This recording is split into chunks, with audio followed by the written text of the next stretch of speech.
Hi, I'm Elizabeth at the Radford Public Library, and Story and I are here to bring you a book review.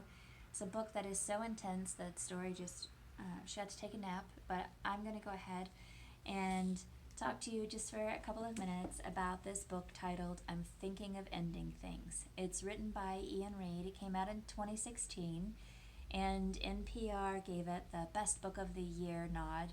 It is a really intense, beautifully written book. I loved reading it. It captivated me from the very beginning, and I read it practically straight through, trying to limit the interruptions because I just wanted to finish it so badly. It is on the surface about a couple, and the main character is Jake, but really we learn as the reader about Jake from Jake's girlfriend.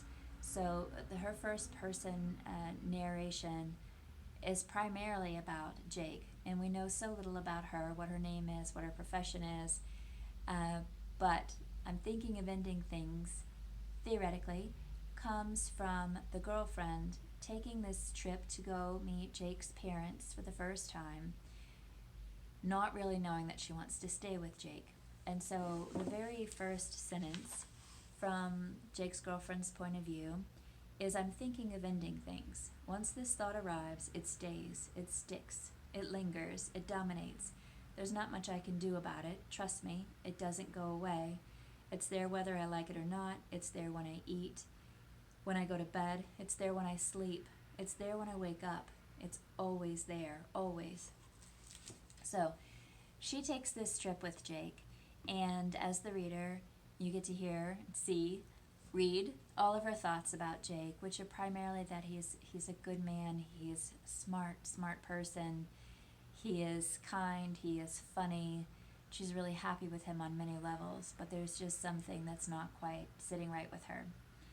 And she decides to go meet his parents anyway, and a lot of this book takes place as Jake and his girlfriend are in the car going to meet the parents for the first time on this very dark night, snowy night, cold night. And I think you can see from the cover, if it's not too glary, just this very long stretch of road with some road lights from above.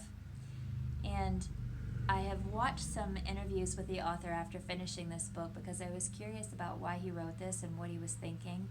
And what I did learn about him that I thought made this a little bit more eye-opening for me is that he studied philosophy as undergrad, and he talked about this book as having themes of solitude and reality and loneliness and the importance of relationships.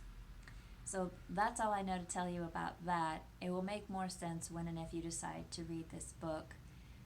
You know very early on that there is this kind of worrisome undertone for two reasons, not the least of which you don't know a whole lot about the narrator, but one, the girlfriend, the narrator, keeps getting these strange phone calls from an unidentified caller who has all these heavy philosophical questions that he asks every time. It's the same set of questions.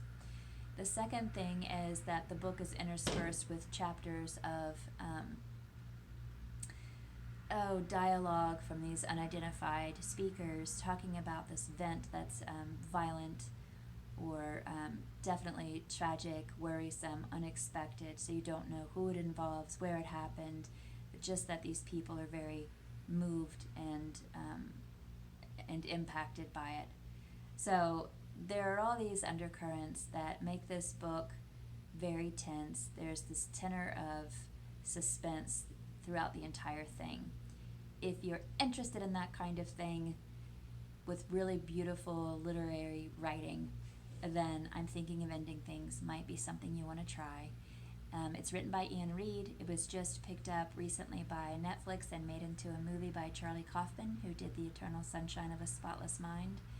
And I recommend both reading and watching, but I would definitely read the book first. So again, I'm Thinking of Ending Things by Iain Reid if you want to give it a try. Thank you for listening. Stay safe, and we'll give you another book recommendation soon. Hopefully a very happy, optimistic one, because we're overdue. Thanks.